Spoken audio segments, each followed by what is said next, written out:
పూతన వధని నిన్న మనం చెప్పుకున్నాం. ఈ పూతన వధ అనే దాన్ని పూతన మోక్షము అనే పేరుతో కూడా చెబుతూ ఉంటారు.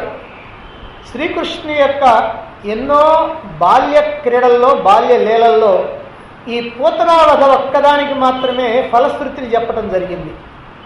అంటే ఈ గాథని కనుక ఎవరైతే శ్రద్ధతో వింటారో లేదా శ్రద్ధతో ఎవరైతే పారాయణ చేస్తూ ఉంటారో అటువంటి వాళ్ళల్లో అనన్యమైనటువంటి భక్తి కలుగుతుంది అని ఒక ఫలశ్రుతిని కూడా చెప్పటం జరిగింది.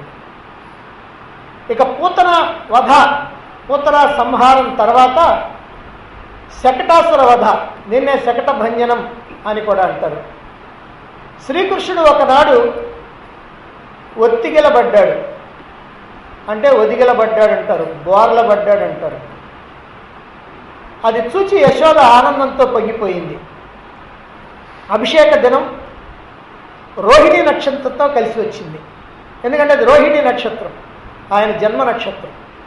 అందుకని ఈ ఉత్సవాన్ని గొప్పగా చేయాలని యశోద మనస్సులో భావించింది. అదే విషయాన్ని భర్తకి తెలియజేసింది. మరి నందుడు కూడా ఎంతో ఆనందించాడు. ఈ ఏమాత్రం కూడా వెనకాడకుండా ఎంత ఖర్చైనా సరే బ్రహ్మాండంగా ఉత్సవం చేయాలి అని ఆలోచించాడు. నందగోకులం అంతా కూడా ఆ రోజు ఆనందోత్సాహాలతో నిండిపోతూ ఉన్నది. గోపభామలందరూ కూడా యశోద ఇంటికి వచ్చారు. యశోద ఆహ్వానించింది వాళ్ళని. వాళ్ళందరూ కూడా నందుని గృహానికి రావటంతో నందుని యొక్క గృహమంతా కూడా కళకళలాడుతూ ఉంది. బ్రాహ్మణులు వేదమంత్రాలు పఠిస్తూ ఉన్నారు. సుమంగులైనటువంటి స్త్రీలు మంగళగీతాలు పాడుతూ ఉన్నారు. ఆ సమయంలో యశోద కృష్ణుడికి మంగళ స్నానం చేయిస్తుంది. ఆ తర్వాత పట్టు పీతాంబరాలు కట్టింది, కురుల్ని చక్కగా దువ్వింది, పూలు ముడిచింది, నెమలి పింఛాన్ని శిరస్సున అలంకరించింది, మెడలో అనేకమైనటువంటి స్వర్ణమాలలు వేసింది.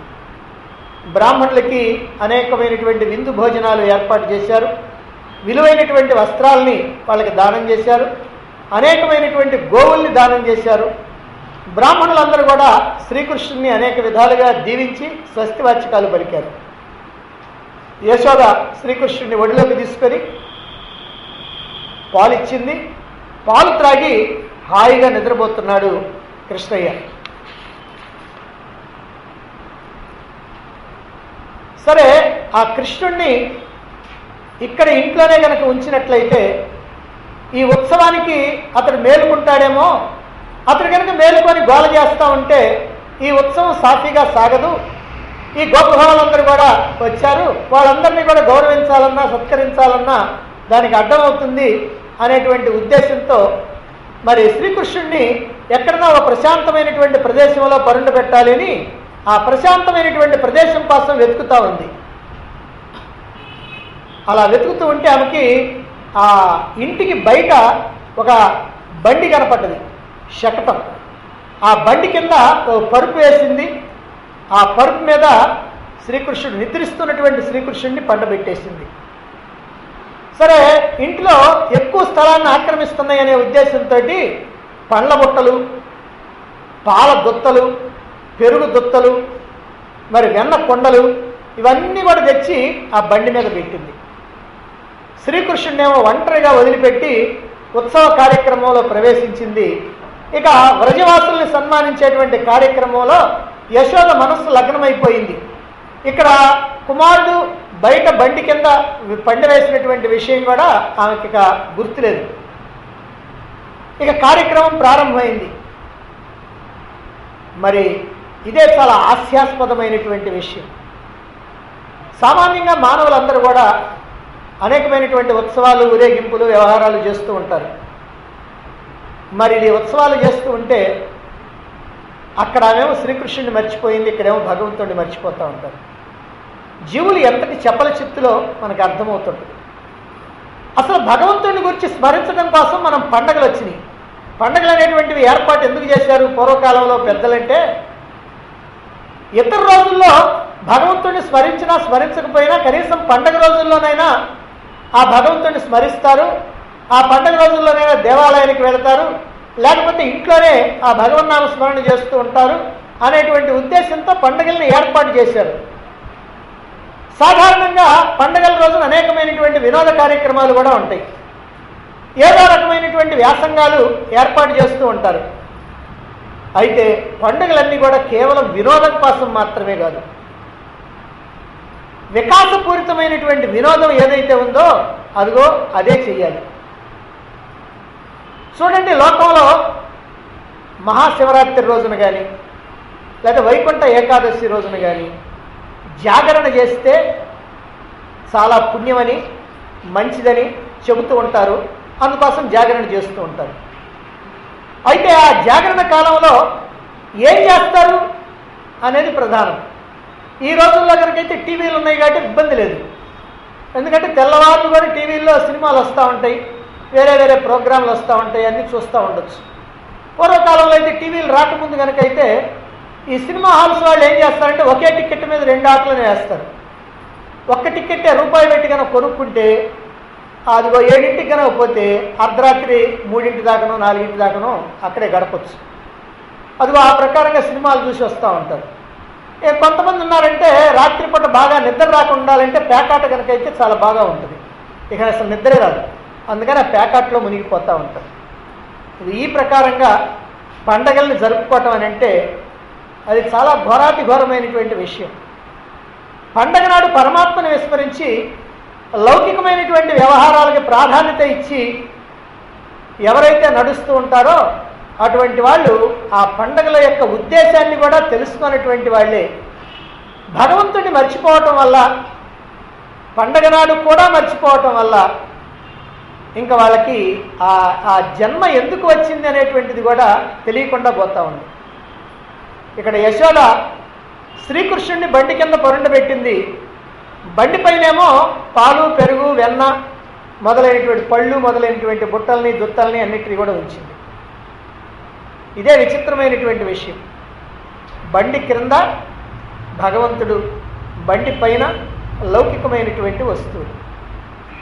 అంటే భగవంతుడికేమో క్రింది స్థానం, లౌకికమైనటువంటి వస్తువులకేమో పై స్థానం అన్నమాట. ఈ ప్రవర్తన శ్రీకృష్ణుడికి నచ్చలేదు, భగవంతుడికి కూడా నచ్చదు.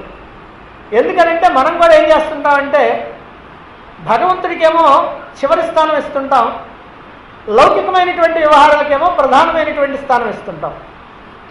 అందుకనే ఏదైనా భగవత్ సంబంధమైనటువంటి కార్యం, ఏదైనా ఒక పూజ ఉందన్నా, ఏదైనా ఒక పారాయణ ఉందన్నా, లేకపోతే ఏదైనా ఒక ఉపన్యాసం ఉందన్నా, లేకపోతే ఏదైనా యజ్ఞం జరుగుతుందన్నా, ఇట్లాంటివి ఏమైనా జరుగుతుందంటే నాకు ఎక్కడ కుదురుతుందండి, నాకు వ్యాపారం కదా, నాకు ఉద్యోగం కదా, నాకు అవి కదా ఇవి కదా అంటే అవన్నీ ప్రధానం, ఇదంత ముఖ్యం కాదు కదా అనేటువంటి ఉద్దేశంతో, వాళ్ళ ప్రత్యేకంగా ఉద్దేశం కాదు, వాళ్ళ యొక్క లోపల భావం అది అలా స్థిరపడిపోయింది. అది ఆ భావంతో నాకు ఎక్కడ కుదురుద్దండి అంటారు. అంటే భగవంతుడికి వెచ్చించడానికి మన దగ్గర సమయం లేదు, కేవలం లౌకికమైనటువంటి వ్యవహారాల కోసమే మనకి సమయం ఉంటుంది. దీన్ని భగవంతుడు ఏనాటికి కూడా మెచ్చడు. ఇక్కడ శ్రీకృష్ణుడు కూడా ఈ పరిస్థితికి మెచ్చల, అందుకనే బిగ్గరగా రోధించాడు. కానీ కృష్ణుడి యొక్క ఆ ఏడుపు లోపల ఉన్నటువంటి యశోదకి వినిపించల. ఎందుకని వినిపించలేదనంటే ఆమె ఏదో ఫంక్షన్లో పెద్ద బ్రహ్మాండమైనటువంటి కార్యక్రమంలో నిమగ్నమైంది. ఇక కంసుడి యొక్క పరివారంలో శకటాసురుడు అనేటువంటి రాక్షసుడు ఉన్నాడు.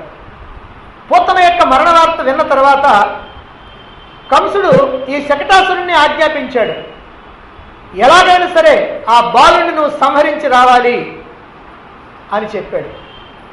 ఈ శకటాసురుడు బండి మీద సూక్ష్మమైనటువంటి రూపంతో నిలిచాడు, అంటే కంటికి కనపడకుండా సూక్ష్మ రూపంతో ఉన్నాడు. బండి కింద ఉన్నటువంటి శ్రీకృష్ణుడు క్రీగంట చూచాడు ఈ రాక్షసుడిని, చూచి విషయం అంతా గ్రహించాడు. ఇక ఈలోగా బండి కదలటం ప్రారంభమైంది. అంటే ఎవరు లేరు, నడిపేవాళ్ళు ఎవరు లేరు, కానీ బండి తనంతట తానే అలా కాడి పైకి లేచింది, బండి ముందుకు కదులుతూ ఉంది. కొంత దూరం బండి ముందుకు కదిలి సాగిపోయింది. చుట్టుపక్కల ఆడుకుంటున్నటువంటి వాళ్ళు గోపబాలు ఉన్నారు, వాళ్ళందరూ చూసి ఆశ్చర్యపోతున్నారు. తోలేటువంటి వాళ్ళు లేకుండా బండి కదిలిపోతుందే, ఏమిటా ఈ ఆశ్చర్యం, ఏమిటి ఈ విచిత్రం, అమ్మో అని కొంతమంది భయపడ్డారు. కొంతమంది ఆశ్చర్యంగా చూస్తూ ఉన్నారు. ఎద్దులు లేవు, నడిపేటువంటి వాడు లేడు. అందువల్ల అందరూ కూడా విస్మయంతో ఆశ్చర్యంతో చూస్తూ ఉన్నారు.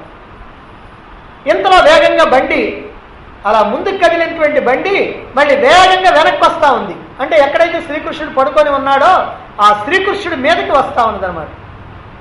బండి ఎప్పుడైతే దగ్గరకు వచ్చిందో, దగ్గరికి రాగానే ఈ చిన్ని కృష్ణుడు తన సుకుమారమైనటువంటి పాదంతో ఒక్కసారి బండిని అట్లా తన్నాడు. అంతే, బండి అలా ఎత్తుకు ఎగిరిపోయింది. అలా ఎగిరి ఆకాశంలోకి ఎగిరి ఒక్కసారి బండి కాస్త తల్లకిందులైపోయింది. తల్లకిందులైపోయిన తర్వాత బండిలో ఉన్నటువంటి పెరుగు కొండలు కానీ, వెన్న దుత్తలు కానీ, పండ్ల బుట్టలు కానీ, పాల కొండలు కానీ అవన్నీ కూడా తిరగబడిపోయింది. అలా తిరగబడిపోయి ఒక్కసారి ఆ బండి మీద నుంచి అంత ఆకాశం నుంచి ఎత్తున భూమి మీద పడిపోయింది. అన్ని చెల్లా చెదరైపోయినాయి, కొండలన్నీ పగిలిపోయినాయి, అలా చెల్లా చెదరైపోయినాయి ఉన్నాయన్నీ కూడా. ఇప్పుడు ఈ శకటం బండి భయంకరమైనటువంటి శబ్దంతో కింద పడి ముక్కలు ముక్కలైపోయింది. ఆ శబ్దానికి వ్రజవాసులంతా కూడా కదిలిపోయారు. ఇది భయంకరమైనటువంటి శబ్దం. వెంటనే రోహిణి, యశోద, నందుడు మొదలైనటువంటి వాళ్ళంతా, ఈ గోపికలు అందరూ కూడా పరుగులు తీసుకుంటూ వచ్చారు. ఏమిటా ఈ శబ్దం, ఏమిటా ఈ శబ్దం అని. ఇప్పుడు బాలకృష్ణుడు బోర్లబడి ఆడుకుంటా ఉన్నాడు. అప్పుడు ఆయన బోర్లబడినటువంటి రోజు. శ్రీకృష్ణుడికి దగ్గరగా బండి ఇరుసంత పొడవున్నటువంటి ఒక తెగినటువంటి పాదం పడింది. ఆ పాదం ఎవరిదేనంటే ఆ శకటాసురుడి యొక్క పాదం అన్నమాట. అంటే అతని యొక్క శరీరం అంతా ముక్కలు ముక్కలు ముక్కలు ముక్కలై ఒక ముక్క ఇదిగో ఇక్కడ ఈ శ్రీకృష్ణుడి దగ్గర పడి ఉందన్నమాట. ఇది ఎలా జరిగింది అని నందుడు, యశోద, ఆ రోహిణి అందరూ కూడా అక్కడ ఉన్నటువంటి వాళ్ళని అడుగుతూ ఉంటే అక్కడ ఆడుకుంటూ ఉన్నటువంటి గోపబాలురంతా జరిగినటువంటి విషయం అంతా పోసుగుచ్చినట్టుగా చెప్పారు. కృష్ణయ్య ఏడుస్తూ తన పాదంతో ఈ బండిని తన్నాడు, బండి తల్లకిందులైపోయింది అని వాళ్ళు తెలియజెప్పారు. తన బిడ్డకు ఏ ఆపద కలగనందుకు ఎంతో సంతోషపడి భక్తిపూర్వకమైనటువంటి కృతజ్ఞతతో నందబాబా చేతులు రెండు జోడించి భగవంతుడికి నమస్కారం చేశాడు. యశోద కృష్ణయ్యకి దిష్టి తీసింది, రోహిణి తాయెత్తు కట్టింది. నందుడు ఉత్తములైనటువంటి బ్రాహ్మణులను పిలిపించి కృష్ణయ్యకి ఆశీర్వాదం ఇప్పించాడు. శకటాసుర వధ అనేటువంటి ఈ లీల ద్వారా, ఇది బాలకృష్ణ యొక్క రెండవ లీల. మొదటిది పూతన సంహారం, రెండవది శకటాసుర వధ. ఈ లీల ద్వారా శ్రీకృష్ణుడు చక్కని ఆధ్యాత్మిక సందేశాన్ని అందించడం జరిగింది. మానవ జీవితమే ఈ శకటం. ఈ మానవ శరీరాన్ని బండితో పోలుస్తారు కాబట్టి మానవ శరీరమే ఈ శకటం. ఈ బండి ఒక ఇరుసు మీద ఉంటుంది. అదే సత్యము అనేటువంటి ఇరుసు మీద ఆధారపడి ఉంటుంది. సత్యం అనేటువంటి ఇరుసు మీద ఈ మానవ శరీరం అనేటువంటి బండి ఆధారపడి ఉంటుంది. ఇక ఇరుసుకి రెండు వైపులా కూడా రెండు చక్రాలు ఉంటాయి. అవే ప్రవృత్తి, నివృత్తి. ఈ ప్రవృత్తి, నివృత్తి. ప్రవృత్తి అని అంటేనేమో ప్రాపంచిక విషయాల్లో జోక్యం కలగజేసుకోవటం. నివృత్తి అని అంటేమో ప్రాపంచిక విషయాల నుంచి వెనక్కి వచ్చి పరమాత్మ మీద నిలవటం. ఈ రెండు కూడా మానవుడికి ఉన్నాయి. కాసేపు అటు పోతుంటాడు, కాసేపు ఇటు పోతూ ఉంటాడు. ఈ రెండు కూడా రెండు చక్రాలు అన్నమాట. మరి ఈ రెండు చక్రాల ఆధారంగా ఈ బండి నడుస్తూ ఉంటుంది. అయితే ఈ బండికి సారథి ఎవరు కావాలి? ఈ బండికి సారథి భగవానుడే కావాలి, పార్థసారథే కావాలి. మామూలు సారథి పనికిరాడు. అందుకని అదిగో భగవంతుడి సారథి కనుకైతే ఈ బండి చక్కగా గమ్యస్థానాన్ని చేరింది. కానీ సారథి అయినటువంటి శ్రీకృష్ణుడిని ఎక్కడుంచారు? బండిలో ఉంచల, బండి క్రింద. అంటే సారథేమో బండి కింద ఉన్నాడు, ఆయనకి సారథ్యం ఎట్లా చేస్తాడు? కుదరదు. సరే, పాలు, పెరుగు, వెన్న, నెయ్యి, పళ్ళు ఇవన్నీ ఎక్కడున్నాయి? బండిలో ఉన్నాయి. అంటే అవి సారథ్యం చేయాలి. అంటే అవేమిటి? లౌకికమైనటువంటి వస్తువులు అన్నమాట. అంటే లౌకికమైనటువంటి వస్తువుకి సారథ్య బాధ్యత అప్పచెప్పారన్నమాట.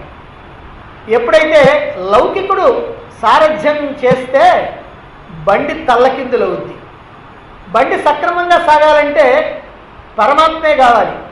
మనకిక్కడ శుద్ధమైనటువంటి బుద్ధే పరమాత్మ. ఆ శుద్ధ బుద్ధి ఈ బండిని జీవన రథాన్ని నడపాలి. అప్పుడే నడవలసినటువంటి చోటుకు నడుస్తుంది, చేరవలసినటువంటి గమ్యస్థానాన్ని చేరుద్ది. అలా కనుక లేకపోతే ఏమవుద్ది? ఈ లౌకికమైనటువంటి విషయాలకి ప్రాధాన్యత ఇచ్చి పరమాత్మని కనుక కింద కనుక పొరండు పెట్టినట్లయితే ఈ బండి కాస్త ఏమవుద్దంటే తల్లకిందులైపోతుంది. భగవానుణ్ణి ఎవరైతే విస్మరిస్తారో వాళ్ళ యొక్క బ్రతుకులు ఎప్పుడు కూడా తారుమారు అవుతూ ఉంటాయి. ఆశలన్నీ మట్టి పాలవుతాయి, ఆస్తులన్నీ పొరల పాలైపోతూ ఉంటాయి. బండిలో సంసారాన్ని ఉంచి సారథిని బండి కింద ఉంచడం వల్ల యశోద భయభ్రాంతులకు లోనైపోయింది. ఈ జరిగినటువంటి విషయం సామాన్యమైనటువంటి విషయం కాదు. శకటాసురుడు అంటే భ్రాంతి, భ్రమ, మన యొక్క భ్రమ, అజ్ఞానం, ఇదే శకటాసురుడు. శకటాసురుడు శకటాన్ని ఆశ్రయించినట్టుగా భ్రాంతి మనల్ని ఆశ్రయించి ఉంటుంది. ఆశ్రయించి ఏం చేస్తుంది మనల్ని అంటే జనన మరణ చక్రంలో పడేసి తిప్పుతూ ఉంటుంది. ఇది మాయ. ఈ మాయ భగవంతుడి యొక్క అధీనంలో ఉంటుంది. మనమేమో మాయకు అధీనంలో అయితే మాయ ఏమో భగవంతుడికి అధీనమై ఉంటుంది. మాయాధీశుడైనటువంటి భగవానుడిని ఆశ్రయించినటువంటి వారు, ఆరాధించేటువంటి వారు మాయ నుంచి విడిపోయి తరిస్తారు. మాయను నమ్ముకొని మాయకు లోబడిపోయినటువంటి వాళ్ళు మోసపోతూ ఉంటారు. అందుకని మనం ఏం చేయాలంటే మాయాధీశుడైనటువంటి ఆ పరమాత్మనే ఆశ్రయించాలి. ఈ సత్యం శకటాసుర వధ ద్వారా భగవానుడు మనకి తెలియజేస్తూ ఉన్నాడు. అజ్ఞానులైనటువంటి వాళ్ళు కనుక ఆశ్రయిస్తే భగవానుడు కొందరినేమో వాళ్ళ యొక్క బరువుల్ని తగ్గించి వాళ్ళని ఉద్ధరిస్తూ ఉంటాడు, కొందరికేమో బరువుని పెంచి వాళ్ళని తరింపజేస్తూ ఉంటాడు. ఈ రెండు రకాలైనటువంటి విషయాల్ని తెలియజేసేటువంటి గాథలు అంటే కృష్ణుడి యొక్క లీలలు ఇప్పుడు రాబోతా ఉన్నాయి. ఎప్పుడైతే పూతన అలాగనే శకటాసురుడు ఇద్దరు మరణించారో, ఇద్దరు సంహరించబడ్డారో, మామూలుగా మరణం కాదు, సంహరించబడ్డారో, ఆ సంహరించడం పడటం కూడా నందుని యొక్క ఇంటి దగ్గర, నందుని యొక్క ఇంటిలో ఉన్నటువంటి బాలుడి చేతిలో సంహరించబడ్డారో అర్థమైపోయింది కంసుడికి. విషయం అంతా అర్థమైపోయింది. ఆనాడు యోగమాయ చెప్పినటువంటిది, ఓహో ఈ బాలుడే అయి ఉండవచ్చు, ఇక సందేహం లేదు, వాడే శత్రువు, వాడే నన్ను హతమార్చడానికి జన్మించినటువంటి వాడు, అందుకని వాడిని హతమార్చాల్సిందే అంటూ దిక్కులు పిక్కటిల్లేలాగా కంసుడు అరుస్తూ ఉన్నాడు. దారుణమైనటువంటి మేఘ గర్జనల్లాగా ప్రతిధ్వనిస్తూ ఉంది. ఆ ఘోషకి అనుచరులైనటువంటి 50 మంది కూడా పరిగెత్తుకుంటూ వచ్చారు. ఎవరు లేకుండా ఒక్కడేంటి కేక వేసుకుంటున్నాడు ఏమిటని బరబరబర పరిగెత్తుకుంటూ వచ్చేసాడు.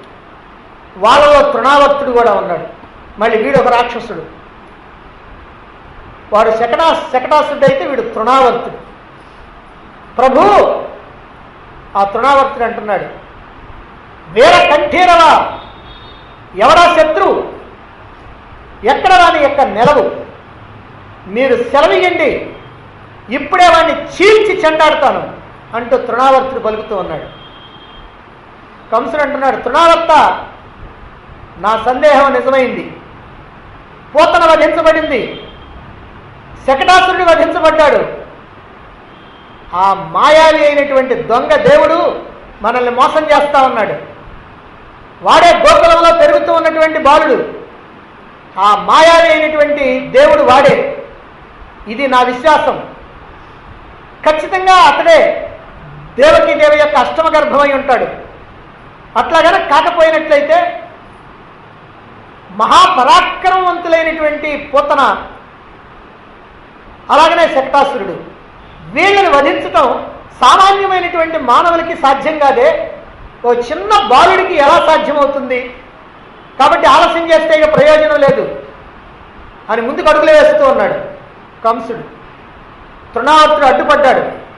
ఓ దైత్య వీరా, శాంతించు, శిశుఘాతుకానికి తమ వంటి వారు కదలాల్సినటువంటి అవసరం లేదు.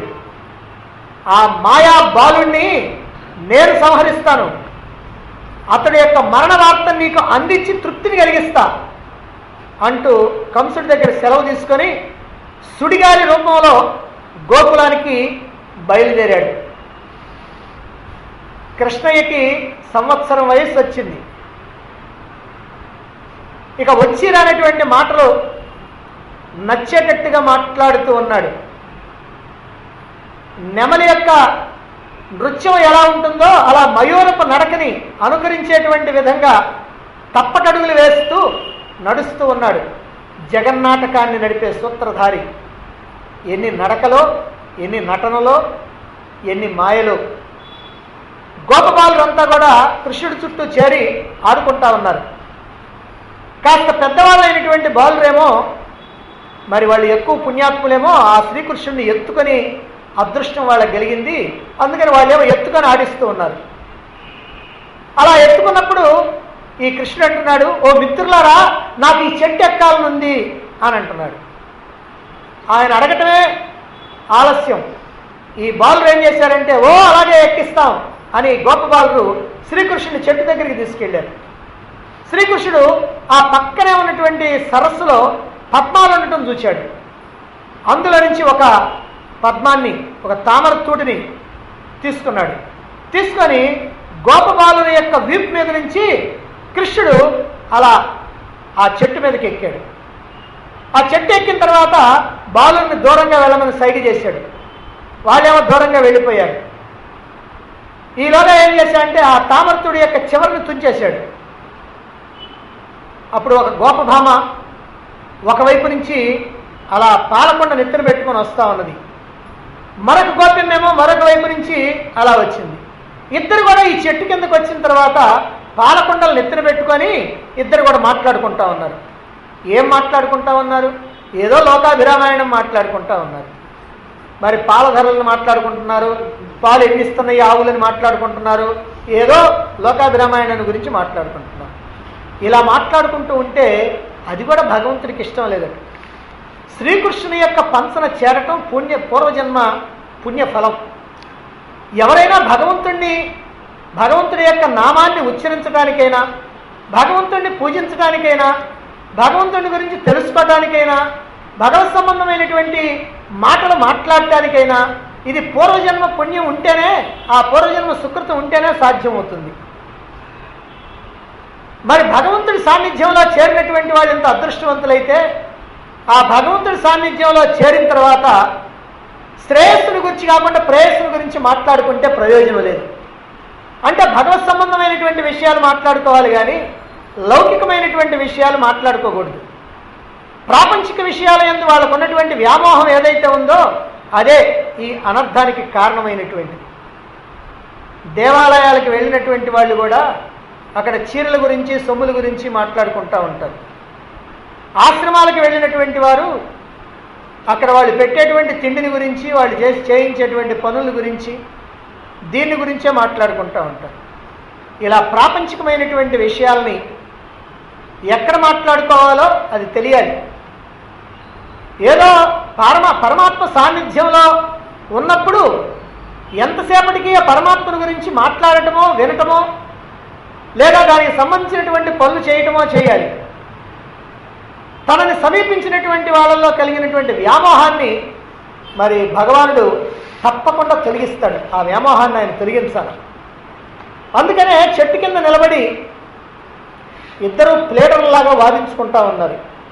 గోపభామలు ఇద్దరు కూడా తన చేతిలో ఉన్నటువంటి తామరతూడు ఉంది కదా, ఆ తామరతూడుని తీసుకొని, ఆ చివరిని తుంచేసినటువంటి తామరతూడుని తీసుకొని చెట్టు కొమ్మ మీద బోర్లా పడుకొని ఈ బాలకృష్ణుడు ఆ తూడు యొక్క ఒక కొన్ని వాళ్ళ కుండలో వేశాడు. రెండో కన్ను నోట్లో పెట్టుకొని పీలుస్తున్నాడు. ఏమంది దాంట్లో ఉన్నటువంటి పాలన్నీ వచ్చేస్తాం. అదైపోయిన తర్వాత రెండో కుండలో వేశాడు, అలా పీల్చేశాడు. ఆ రెండు కుండలు కూడా ఖాళీ అయిపోయాయి. ఎట్లా అయితే నదులన్నీ కూడా సాగరంలోకి చేరుతాయో అదిగో ఆ ప్రకారంగా ఆ కుండల్లో ఉన్నటువంటి పాలన్నీ కూడా ఆ శ్రీకృష్ణుడు అనేటువంటి సాగరంలోకి ప్రశాంతంగా వెళ్ళిపోయింది. చెట్టు వెనకాల పొంచి ఉన్నటువంటి తన మిత్రమండలి ఏదైతే ఉందో, తన స్నేహితులందరూ కూడా అక్కడ ఉన్నారు కదా, వాళ్ళందరికీ కూడా మళ్ళీ కొన్న అందించాడు. వాళ్ళు పీల్చేస్తూ ఉన్నారు. కడవలన్నీ ఖాళీ అయిపోతూ ఉండేటప్పటికల్లా ఈ గోపమామలకి బరువు తగ్గిపోయింది. ఇది బరువును తగ్గించి, కొంతమందికి బరువును తగ్గించి తరింపజేస్తారని చెప్పింది. తేలిపడినటువంటి కుండలు ఏమిటా ఇప్పటిదాకా ఇంత బరువుగా ఉన్నాయి, ఒక్కసారి బరువు తగ్గిపోయినాయి అని ఆ కుండల్ని దించి చూస్తే ఏముంది, కుండలు రెండు కూడా ఖాళీ అయిపోయింది. పైకి చూశాను. పైకి చూసేప్పటికి కొమ్మ మీద అలా బోర్ల పడుకొని శ్రీకృష్ణుడు ఉన్నాడు. గోపభామల వైపు చిరునవ్వులు నవ్వుతూ చూస్తూ ఉన్నాడు. ఆ నందనందన్ని యొక్క మందహాసాన్ని గోపభామలు చూచి పాలకొండలతో సహా సమస్తాన్ని మరిచి ధ్యానమగ్గులు అయిపోయారు. ఆ భగవంతుడిని చూస్తే చాలు అలా ధ్యానమగ్గులు అయిపోతూ ఉంటారు. తనను ఆశ్రయించినటువంటి భక్తుల యొక్క హృదయాలు ప్రాపంచికమైనటువంటి విషయాల గురించినటువంటి ఆలోచనలు చేస్తూ, ఆ ప్రాపంచికమైనటువంటి వస్తువులు, విషయాలు, భోగాలు వాటి చుట్టూగానే తిరుగుతూ ఉన్నట్లయితే శ్రీకృష్ణుడు ఎన్నటికీ కూడా సహించడు. వారి వ్యామోహం మొత్తాన్ని కూడా తొదముట్టించి ఆ వ్యామోహాన్ని ఆయన కాస్త తీసేయాలి. అందుకే గోపభామల యొక్క విషయంలో అదిగో ఆ పాలకొండలు మొత్తం ఖాళీ చేసి అదే పని చేసేది. గోపభామల తలపైన పాలకొండలు ఉన్నాయి. వాళ్ళ యొక్క మనస్సుల్లో వ్యామోహం ఉంది. తల మీద పాలకొండలు ఉన్నాయి, మనస్సులోనేమో ప్రాపంచికమైనటువంటి వ్యామోహాలు ఉన్నాయి. శ్రీకృష్ణుడు తామరతూడు తీసుకున్నాడు, దాని చివరి భాగాన్ని తుంచాడు. ఈ తామర అనేటువంటిది జ్ఞానానికి సంకేతం. చివరి ఉన్నటువంటి భాగమేమో జ్ఞానాహంకారం అంటారు. జ్ఞానాహంకారం అంటే ఏమిటంటే నేను జ్ఞానిని అని అనుకునేటువంటి అహంకారం. అదంత పెద్ద ప్రమాదకరమైనటువంటిదేం కాదు, కానీ మొత్తం మీద అహంకారం కూడా ఎప్పుడో ఒకప్పుడు వదిలేసేయాలి. ఎందుకంటే జ్ఞానాన్ని తెలుసుకున్నటువంటి కొత్తల్లో, అంటే ప్రారంభ దశలో నేను గొప్ప జ్ఞానిని, మిగతా వాళ్ళందరూ కూడా అజ్ఞానులు అని అనిపిస్తూ ఉంటుంది. అందుకని ఆ జ్ఞానాహంకారం అనేటువంటిది ఉంటుంది. ఆ జ్ఞానాహంకారాన్ని, అదిగో ఆ చివరి భాగాన్ని, దాన్ని కూడా తుంచేశాడు. మరి దాన్ని తుంచేసిన తర్వాత ఇప్పుడేం చేయాలి? ఈ జ్ఞానాహంకారం కనుకుంటేనేమో ఇతరులకి సేవ చేయడానికి పనికిరాదు. అందుకని కృష్ణుడు దాన్ని కాస్త తీసేసి ఆ తామరతుడిని గోపభామలు అనేటువంటి భక్తి యొక్క కుండల్లో, ఆ గోపభామల భక్తి అనేటువంటి కుండల్లో, అంటే వాళ్ళ యొక్క మనస్సుల్లో, కుండలు అంటే ఇక్కడ మనస్సులు, వాళ్ళ యొక్క మనస్సుల్లోకి ఏ వ్యామోహం అయితే ఉందో, ప్రాపంచిక వ్యామోహం ఏమైతే ఉందో దాన్ని కాస్త పీల్చేసాడు.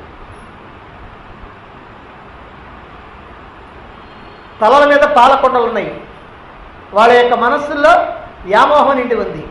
ఈ వ్యామోహం పోవాల. ఈ వ్యామోహాన్ని తీసేయటమే పాలకొండల్లో ఉన్నటువంటి పాలను తీసేయటం. ఆ తీసేయటం కూడా దేంతో తీసేశాడు? తామరతుడితో చేశాడు. అంటే తామరతుడితో తీసేస్తున్నాడంటే జ్ఞానంతో తీసేస్తున్నాడు. ఈ జ్ఞానం అంటే జ్ఞానాహంకారం అనేటువంటిది కూడా తీసేసి అప్సమైనటువంటి జ్ఞానంతో తీసేస్తూ ఉన్నాడు. ఇది శ్రీకృష్ణుడు ఇక్కడ చేసినటువంటి ఒక లీల యొక్క ఆంతర్యం. అజ్ఞానులైనటువంటి వాళ్ళు, విచక్షణ జ్ఞానం లేనటువంటి వాళ్ళై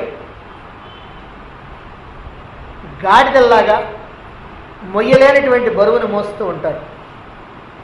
అటువంటి వారు శ్రీకృష్ణుని కనుక ఆశ్రయిస్తే వాళ్ళ హృదయాల్లో ఉన్నటువంటి వ్యామోహం అనేటువంటి ఈ గాడిద బరువు ఏదైతే ఉందో దాన్ని కాస్త ఆయన తొలగించేస్తాడు.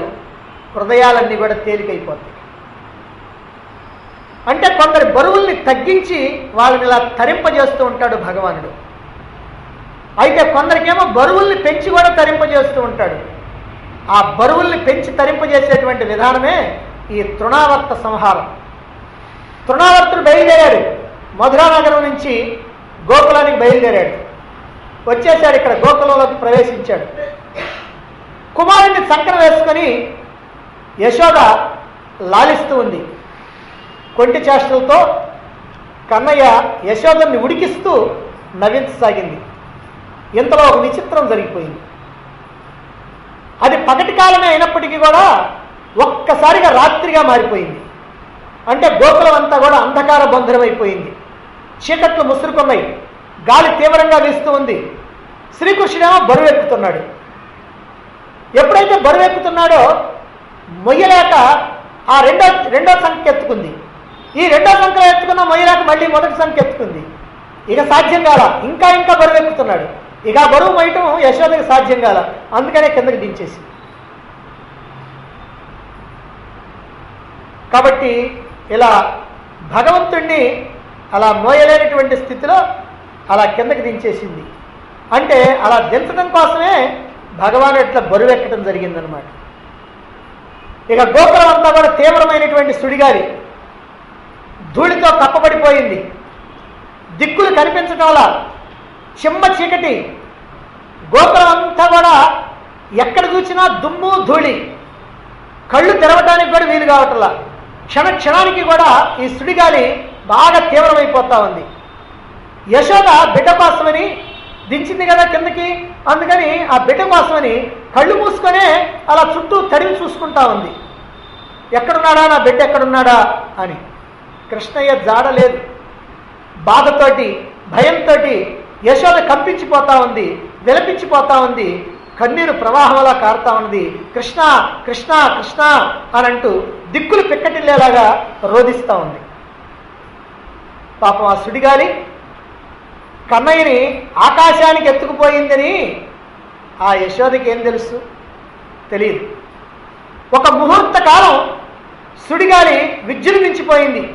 ఎక్కడి వాళ్ళు అక్కడ ప్రాణాలు అరచేతిలో పెట్టుకొని ఏదో ఒక ఆధారం కనుక కనిపిస్తే ఆ ఆధారాన్ని పట్టుకొని నిలబడుతూ ఉన్నారు. కొద్దిసేపటికి చీకటి విచ్చిపోయింది, వెలుతురు వస్తూ ఉంది, వాయువు కూడా శాంతించింది. తల్లులందరూ కూడా తమ తమ బిడ్డలు ఎక్కడున్నారా అని చెప్పి వెతుక్కుంటూ ఉన్నారు. వాళ్ళ బిడ్డలు కనపడగానే తీసుకొని ఇంట్లోకి వెళ్ళిపోతూ ఉన్నారు.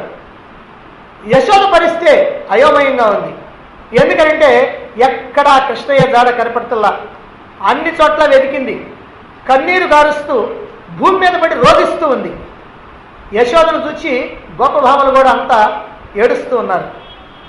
కృష్ణుణ్ణి అపహరించి ఎత్తుకుపోయినటువంటి వాడు ఎవడో కాదు, అది సుడిగాలి కాదు, వాడే తృణావర్తుడు అనేటువంటి రాక్షసుడు. వాడే సుడిగాలి రూపంలో బాలుని ఎత్తుకొని వెళ్ళాడు. శ్రీకృష్ణుని తీసుకొని అలా ఆకాశాన అలా పైకి వెళుతూ ఉన్నాడు. బాలకృష్ణుడు అక్కడ బరువయ్యాడు. క్షణానికి బరువు అధికమైపోతా ఉంది. ఇక శ్రీకృష్ణుని మొయ్యటం తృణావర్తుడికి సాధ్యం కాల. ఆ శ్రీకృష్ణుని ఎత్తుకొని ఒక్క అడుగు కూడా ముందుకు వేయలేకపోతా ఉన్నాడు. కృష్ణుణ్ణి వధించడం అంత తేలికైనటువంటి పని కాదు అని తృణావర్తుడు గ్రహించాడు. అందుకని వదిలిపెట్టి వెళ్ళాలని నిశ్చయించుకున్నాడు. వీడు తెలివిగా ప్రాణాలు పోకుండా రక్షించుకోవాలని చెప్పి వదిలేసి వెళ్ళిపోదామని చెప్పి ఆయన వదిలేయడానికి ప్రయత్నం చేస్తున్నాడు. కానీ అప్పటికే శ్రీకృష్ణుడు వాడి యొక్క కంఠాన్ని గట్టిగా పట్టుకున్నాడు. అలా గట్టిగా పట్టుకొని ఆ చేతులతో నొక్కేటప్పటికీ ఆ తృణావర్తుడిలో ఉన్నటువంటి ఆ కదలిక కాస్త ఆగిపోయింది. ప్రాణాలన్నీ కూడా ఎగిరిపోయినాయి.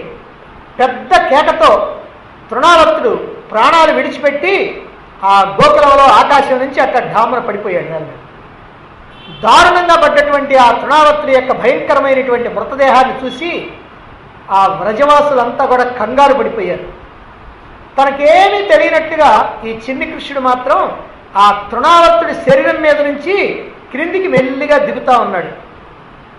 శ్రీకృష్ణుని యొక్క ఈ అద్భుతమైనటువంటి లీలని నందుడు, యశోద, మరి వ్రజవాసులైనటువంటి వాళ్ళు గోపికలు వాళ్ళందరూ కూడా అమితమైనటువంటి ఆనందంతో తిలకిస్తూ ఉన్నారు. ఇది దర్శించినటువంటి మా పుణ్యమే పుణ్యము. ఎంత పుణ్యం చేసుకొని ఈ వ్రజవాసులుగా మనం జన్మించామో అని వాళ్ళు భావిస్తూ ఉన్నారు. గత జన్మములనేమి నోచితిమో, యాగశ్రేణులేవేమి చేసితిమో, ఎవరికేమి పెట్టితిమో, ఏ చింతారకిం ప్రొద్దుపుచ్చితిమో, సత్యములేమి పల్కితిమో, ఏ సిద్ధి ప్రదేశంబు ద్రక్కితిమో, ఇప్పుడు చూడగంటి మితటం కృష్ణార్భకం నిర్భయం. ఇదిగో ఇప్పుడు ఏమేమి చేశామో పుణ్యాలు, గత జన్మల్లో ఏమి నోములు నోచామో, ఏమి యజ్ఞయాగాదులు చేశామో, ఎవరికి ఏమి పెట్టామో, ఏ దాన ధర్మాలు చేశామో, ఏ భగవన్ నామస్మరణం చేశామో, ఏ భగవత్ కార్యాలతో పొద్దుపుచ్చామో, ఏ సత్యాన్ని పలికామో, ఏ సిద్ధ ప్రదేశాలు, ఏ పుణ్య ప్రదేశాల్ని మనం అందుకున్నామో, ఇప్పుడు ఇదిగో వాటన్నిటి యొక్క ఫలితాన్ని ఇప్పుడు చూస్తున్నాం. ఇదిగో ఈ మహానుభావుడు నిర్భయుడైనటువంటి ఈ కృష్ణుణ్ణి, ఈ బాలకృష్ణ యొక్క లీలలను చూడగలుగుతున్నాం అని వ్రజవాసులంతా కూడా తమ తమ పుణ్యాన్ని స్మరించుకోసాగారు. సదా భగవదారాధన ఎవరైతే చేస్తారో అటువంటి వాళ్ళకి తప్పనిసరిగా దాని యొక్క ఫలితం కనిపిస్తుంది. ఇచ్చినటువంటి దానాలు కానీ, చేసినటువంటి పుణ్యకార్యాలు కానీ వృధా కాలేదని, వాటి యొక్క సమిష్టి ఫలితమే అదిగో ఆ కన్నయ్య కన్నుల ముందు నిలిచి ఉన్నాడని భావించి నందుడు కూడా కంటతడి పెట్టుకున్నాడు. కన్నా క్షేమంగా ఉన్నావా, భయపడలేదు కదా అని తల్లి యశోద ప్రశ్నిస్తూ ఉంది. రోహిణి దిష్టి తీసింది. నాన్న ఏమి జరిగింది అని యశోద అడిగింది. అప్పుడప్పుడే మాటలు వస్తూ ఉన్నటువంటి శ్రీకృష్ణుడు అంటున్నా, అమ్మా నువ్వు నన్ను చంక నుండి దించేశావు కదా, వీడొచ్చి నన్ను ఎత్తుకొని ఆకాశానికి ఎగిరిపోయాడు, నేనేమో వాడి పీకను గట్టిగా పట్టుకున్నాను, గాలి కూర్చోడు కింద పడిపోయాడు అన్నాడు. యశోద కళ్ళు చెమ్మగిల్ని, నా తండ్రి ఇంకా నిన్నెప్పుడు నేను దించనయ్యా అని అంటూ కంటినీరు పెట్టుకుంది. కన్నయ్యను చూసింది. చతుర్వేదాలని కూడా తన యొక్క నాభియందు నింపుకున్నటువంటి పరమాత్మ తల్లిని తృప్తిపరిచేందుకు వచ్చి రానటువంటి మాటలు మాట్లాడుతూ ఉన్నాడు. అందుకనే అనిర్వచనీయం ప్రేమస్వరూపం అని నారద భక్తి సూత్రాల్లో నారదుడు తెలియజేశాడు. భగవత్ ప్రేమ ఎలాంటిదంటే నిర్వచించడానికి వీలు లేనటువంటిది అని. ఇప్పుడు యశోద కన్నయ్యని లోపలికి తీసుకెళ్ళి పాలిచ్చి ఉయ్యల్లో కొరండబెట్టి ఇప్పుడు జోలపాటుతో నిద్రపుచ్చుతూ ఉంది. ఇక తృణావర్త వధలో ఉన్నటువంటి ఆధ్యాత్మిక విశేషాలు ఏమిటో మనం గమనిద్దాం. తృణం అంటే గడ్డి, ఆవర్తుడు అంటే తిరిగేవాడు, గడ్డి అంటే అల్పమైనటువంటి విషయం. అంటే అల్పమైనటువంటి విషయాల్లో తిరిగేటువంటి వాడే తృణావర్తుడు. తృణావర్తుడు అంటే ఇక రెండో విషయం లేకుండా ఎప్పుడు కూడా ఈ ప్రాపంచికమైనటువంటి అల్పమైనటువంటి సుఖాలిస్తాయి అనుకునేటువంటి ఈ తాత్కాలికమైనటువంటి ఈ అనిత్యమైనటువంటి విషయాల్లో తిరిగేటువంటి వాడే ఈ తృణావర్తుడు. అంటే కోరికలతో వేగిపోయేటువంటి వాడు అని అర్థం. అంటే కోరికలు ఎప్పుడు కూడా మనలోకి ఎలా వస్తాయంటే సుడిగాల్లాగా వస్తాయి. సుడిగాల్లాగా వచ్చి కోరికలు అల్లకల్లోలం సృష్టిస్తూ ఉంటాయి. ఈ కోరికల కారణంగానే కుటుంబాల్లో ఎన్నో రకాలైనటువంటి పొరపత్యాలు వస్తూ ఉంటాయి. వాళ్ళల్లో ఉండేటువంటి ప్రేమ అనురాగం కూడా తగ్గిపోద్ది. భార్యాభర్తల మధ్య కూడా ప్రేమ అనురాగం తగ్గిపోద్ది. అందుకని ఈ సుడిగాలి ఎప్పుడైతే వచ్చేసిందో, అల్లకల్లాలో సృష్టించేసిందో, అలాంటి సమయాల్లో కోరికలతో వేగిపోయేటువంటి ఆ సమయంలో భగవంతుడి యొక్క నామాన్ని వదిలేస్తాడు. కోరికలు బాగా విపరీతంగా కనుకుంటే భగవంతుడు గుర్తురాడు. ఎంతసేపటికి ఆ కోరికలు ఎట్లా తీర్చుకోవాలనేటువంటి ఆలోచన. భగవంతుడిని వదిలేయటమే కాదు, ఆచార్యుడిని, పెద్దల్ని అందరినీ కూడా వదిలేస్తూ ఉంటారు. అదే సుడిగాలిలో యశోద శ్రీకృష్ణుని వదిలేయటం అంటే, శ్రీకృష్ణుడిని యశోద అలా కిందికి దించేసింది, సుడిగాలి వచ్చేసింది. సుడిగాలి అంటే కోరికలు, అందుకనే కృష్ణుడిని దించేసింది. తిరిగి మళ్ళీ కొంతసేపటికి గాలి తగ్గిపోయింది అంటే కోరికలు శాంతించినాయి అన్నమాట. లోపల కోరికల గోళ ఎప్పుడైతే తగ్గిపోయిందో ఇప్పుడు చిత్తం ప్రశాంతమైపోతుంది. చిత్తం ఎప్పుడైతే ప్రశాంతమైందో భగవంతుడి కోసం విలపిస్తుంటాం. ఇప్పుడు భగవంతుడు గుర్తుకొస్తూ ఉంటాం. ప్రశాంతమైనటువంటి చిత్తంలో భగవంతుడు గుర్తుకొస్తూ ఉంటాం. అప్పుడు ఆచార్యుడిని ఆశ్రయిస్తూ ఉంటారు. అదే కృష్ణ కృష్ణ కృష్ణ అని తప్పించటం. యశోద కృష్ణ కృష్ణ అని పిలిచింది ఈ సుడిగాలి తగ్గిపోయిన తర్వాత. అంటే భగవంతుడి కోసం తప్పించిపోవటం అన్నమాట. ఇలా భగవంతుడి కోసం తప్పిస్తే చాలు, ఎవరిలోనైనా సరే కోరికల గోల తగ్గిపోతుంది. భగవంతుడి యొక్క అనుగ్రహం సంపూర్ణంగా అందుతుంది. తృణావర్తుడు శక్తిహీనుడై శ్రీకృష్ణుడి చేత వధించబడ్డాడు. అంటే భక్తి కనుక పెరిగినట్లయితే భక్తి చేతిలో విషయాలు రక్తి చావక తప్పదు.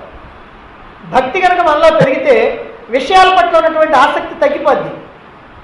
విషయాల పట్ల ఆసక్తి కనుక పెరిగితే భక్తి లేకుండా పోద్ది, భగవంతుడు లేకుండా పోతుంది, భగవంతుడి యొక్క ఆలోచన లేకుండా పోతుంది. అదే మనకిక్కడ చెప్పినటువంటి విషయం. ఎప్పుడైతే భక్తి పెరిగిందో, భగవంతుడి కోసం తప్పించావో, అప్పుడు విషయాల యొక్క గోల పోతుంది. అంటే ఈ కోరికల గోల, అంటే ఈ తృణావర్తుడు సంహరించబడతాడు. ఎప్పుడైతే ఈ కోరికల గోల పోయిందో అదే ముక్తికి దారితీస్తుంది. తృణావర్త వధ ద్వారా ఈ సత్యాన్ని గ్రహించాలి. దీని నుంచి మనం నేర్చుకోవాల్సినటువంటి నీతి ఏమిటంటే, నీలో భగవద్భక్తి పెంపొందాలి. ఎలాంటి పరిస్థితుల్లో కూడా, ఏ రకమైనటువంటి కష్టాలు వచ్చినా, నష్టాలు వచ్చినా, బాధలు వచ్చినా, భయాలు వచ్చినా, అలజడులు, ఆందోళనలు వచ్చినప్పటికి కూడా భగవంతుడిని మాత్రం మర్చిపోకుండా ఉండాలి. ఏ సమయంలోనైనా భగవంతుని కనుక నువ్వు వదిలిపెట్టినట్టయితే నువ్వు కాస్త ప్రపంచానికి, ప్రాపంచికమైనటువంటి విషయాలకి దగ్గరైపోతావు. వాటి కారణంగా భగవంతుడికి నువ్వు దూరం అయిపోతావు. కనుక భక్తిని పెంపొందించుకోవాలి అని తెలియజెప్పటమే ఈ తృణావర్త వధలో ఉన్నటువంటి సారాంశం. ఈ తృణావర్తుడిని వధించేటువంటి నాటికి శ్రీకృష్ణుడి యొక్క వయస్సు 1 సంవత్సరం. ఇప్పటికి పూతన వధ, అలాగనే శకటాసుర వధ, మూడవది తృణావర్తుడి వధ. ఈ 3 కూడా 1 సంవత్సర కాలంలో జరిగిపోయింది. ఇప్పుడు శ్రీకృష్ణుడికి సంవత్సరం వచ్చిన తర్వాత యదువంశ పురోహితుడు, మహాతపస్వి అయినటువంటి గర్గ మహర్షి నందుడి ఇంటికి వచ్చాడు ఒక రోజున. నిజంగా వచ్చాడంటే ఆయన వసుదేవుడే పంపించాడు. వసుదేవుని యొక్క ప్రేరణతో వసుదేవుడు పంపగా గర్గ మహర్షి ఈ నందగోకులానికి వచ్చాడు. మహాత్ముల యొక్క రాక ఎప్పుడు ఎలా ఉంటుందంటే వసంత ఋతువులాగా ఆనందదాయకంగా ఉంటుంది. నందుడు కూడా ఆనందంతో మహర్షిని ఆహ్వానించాడు. ఆయనకు అర్ఘ్యపాద్యాదులు ఇచ్చి పూజించాడు, సాష్టాంగ నమస్కారం చేశాడు, చేతులు జోడించి నమస్కరించి పూజించాడు. గురుసేవ అనేటువంటిది భగవద్బుద్ధితో కొనసాగాలి. గురుసేవ లభించడం కన్నా మించినటువంటి భాగ్యం లేదని శాస్త్రాలు చెప్తూ ఉన్నాయి. అహంకారుల యొక్క సేవలు ఏవైతే ఉన్నాయో అవి ఆచార్యుల యొక్క హృదయాల్ని అసంతృప్తి పాలు చేస్తాయి.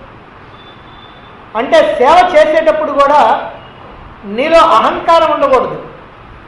చాలామంది అహంకారంతో సేవ చేసేటువంటి వాళ్ళే ఈ లోకంలో మనకు కనిపిస్తూ ఉంటారు. కానీ అహంకారం లేకుండా చేసినటువంటి సేవ ఏదైతే ఉందో అదే నిజమైనటువంటి సేవ అవుతుంది. గర్గ మహర్షిని ఇక్కడ సేవించిన తర్వాత నందుడు అనేకమైనటువంటి ప్రీతి వచనాలు పలుకుతూ ఉన్నాడు.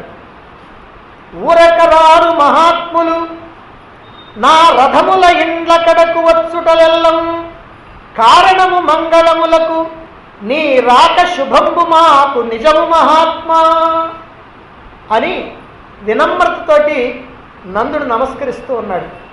ఊరకరారు మహాత్ములు మా ఇళ్ళకి ఏదో కారణం ఉంటుంది, ఏమైనా మీ రాక మాకు శుభాన్ని కలిగిస్తుంది, ఇది సత్యం ఓ మహాత్మా అని నందుడు ఎంతో వినమ్రతతో నమస్కారం చేస్తూ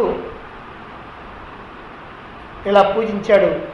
గర్గ మహర్షి మహాజ్ఞాని. ఆయన జ్యోతిష శాస్త్రాన్ని రచించాడు. ఆయన జ్యోతిష శాస్త్రంలో అందవేసినటువంటి చెయ్యి. ఆ బ్రహ్మవేత్త అయినటువంటి గర్గ మహర్షిని నందుడు ఇలా ప్రార్థించాడు.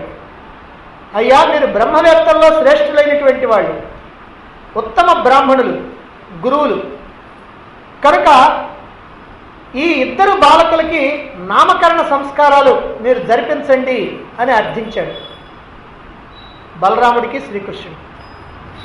అప్పుడు గర్గుడు అంటున్నాడు, నందమహాశయ, నేను యదువంశం యొక్క పురోహితుణ్ణి అనేటువంటి విషయం జగత్ప్రసిద్ధిగాంచింది.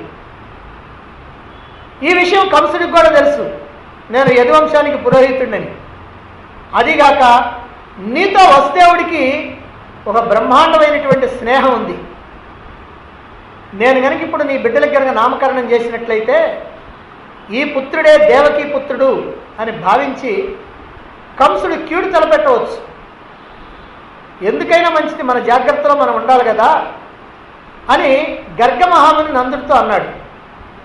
అప్పుడు నందుడు అంటున్నాడు, మహాత్మా, కంసుడి వల్ల ఈ బాలుడికి అటువంటి ప్రమాదం సంభవిస్తుంది అని మీరు గనక శంకిస్తే ఎవరికీ తెలియకుండా రహస్యంగా ఈ నామకరణం చేసేయండి అని ప్రార్థించాడు. ఏకాంతముగా నామకరణం చేయటే ఇక్కడ గర్గ మహర్షి యొక్క ఉద్దేశం. భగవన్నామాన్ని కూడా మనం ఏకాంతంలోనే జపించాలి. అందులో అంతరార్థం ఇదే.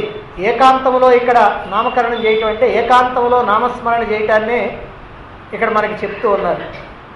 నిజమైనటువంటి భక్తుడు ఎవరైనా సరే ఎల్లప్పుడూ కూడా సాధనని రహస్యంగానే ఉంచుకుంటాడు. ఈ సత్య సాధన, ఈ పరమాత్మని అందుకోవడానికి చేసేటువంటి సాధన ప్రదర్శనలకి, మన్ననలకి, గౌరవాలకి పాత్రం కాకూడదు. చాలామంది లోకంలో ఏం చేస్తారంటే ఈ సాధనని చాలా గొప్పగా చెప్పుకుంటూ ఉంటారు. మేము సాధకులం, మేము ధ్యానులం, మేము సాధనలు చేసేటువంటి వాళ్ళం అని బోర్డు కట్టుకొని తిరుగుతూ ఉంటారు. కానీ విషయం ఏమిటంటే ఎప్పుడు కూడా సాధనలన్నీ కూడా రహస్యంగానే ఉంచుకోవాలి. గర్గ మహర్షి ఇద్దరు బాలులకు కూడా నామకరణం చేస్తున్నాడు. ఈ రోహిణీ పుత్రుడు మంగళకరమైనటువంటి గుణాల చేత శోభిస్తూ బంధువులందరికీ కూడా ఆనందం కలిగిస్తూ ఉంటాడు కనుక ఇతన్ని రాముడు అని అనాలి. అయితే అధికమైనటువంటి బలం కలిగినటువంటి వాడు కనుక బలరాముడు అనేటువంటి నామంతో లోకంలో ప్రసిద్ధుడవుతాడు అని గర్గ మహర్షి చెప్పాడు. ఆ తర్వాత ఓ నందుడా, నీ కుమారుడు కృష్ణవర్ణంలో శోభిస్తూ ఉన్నాడు, అతడు కృష్ణుడు అని పిలువబడతాడు. గోవులకి, ఈ గోకులానికి సంతోషాన్ని కలిగించేటువంటి వాడు ఈ బాలుడు. మీ బ్రతుకుల్లో గొప్ప తేజస్సును నింపుతాడు. ఓ నందరాజా, మీ కుమారుడు నారాయణునితో సమానుడు అని పలికి గర్గముని ఆశీర్వదించాడు. ఏకాంతంలోనే నామకరణం చేసినప్పటికీ కూడా దీన్ని ఒక మహోత్సవంగా యశోద, రోహిణీలు చేస్తూ ఉన్నారు. అందుకనే ఎంతో హడావుడిగా ఉన్నారు. జీవికి జరిగేటువంటి సంస్కారాల్లో నామకరణం అనేటువంటిది ఒకటి. నామకరణం నాడు బిడ్డకు పేరు పెడతారు కనుక దీంట్లో అశ్వలాయన మహర్షి ఓ పద్ధతి చెప్పారు. అదేంటంటే మగపిల్లలకేమో సరిసంఖ్య వచ్చినట్టుగా పేరు పెట్టాలి, అంటే 2, 4, 6 అక్షరాలు ఉండాలి. అట్లానే ఆడపిల్లలకేమో బేసి సంఖ్య అంటే 3 అక్షరాలు, 5 అక్షరాలు అట్లా ఉండాలి అని చెప్పి ఆయన చెప్తూ ఉంటాడు. అలాగనే చివర ఆతో కానీ ఈతో కానీ ఆడపిల్లల యొక్క పేరు ఆ, అకారం లేదా ఇకారం, అంటే సుజాత, సుమతి, తి అంటే ఈ, అలా తా అంటే ఆ, అట్లా ఉండాలని చెప్పి చెప్తూ ఉంటారు. కొంతమంది జన్మ నక్షత్రాన్ని కూడా పెడుతూ ఉంటారు. ఇది ఈ కాలంలో అశ్వలాయన సూత్రాల్లో అశ్వలాయన మహర్షి చెప్పినటువంటి దాన్ని బట్టి ఇలా చేస్తూ ఉంటారు. ఇంకా పౌరాణిక కాలం నుంచి కూడా ఇష్టదేవతల యొక్క పేర్లు పెట్టడం కూడా ఉంది నామకరణానికి. ఎందుకంటే దేవతల పేర్లు భగవంతుడి పేరు కనుక పెట్టినట్లయితే అలా ప్రతిరోజు కనీసం వాళ్ళని పిలుచుకున్నప్పుడైనా ఆ పేరుతోటి ఆ భగవంతుని పిలిచినట్టు ఉంటుంది అనేటువంటి ఉద్దేశంతో, అలా భగవన్నామాన్ని ఉచ్చరించినటువంటి అదృష్టం కలుగుద్ది అనేటువంటి ఉద్దేశంతో పిల్లలకి అలా దేవుళ్ళ పేర్లు పెట్టుకోవటం కూడా ఉన్నది. అలా ఈ నామకరణం జరిగిపోయిన తర్వాత ఇక శ్రీకృష్ణుడి యొక్క చోరలీలలు ప్రారంభమవుతుంటాయి. వాటి గురించి మనం రేపటి నుంచి చెప్పుకుంటాం.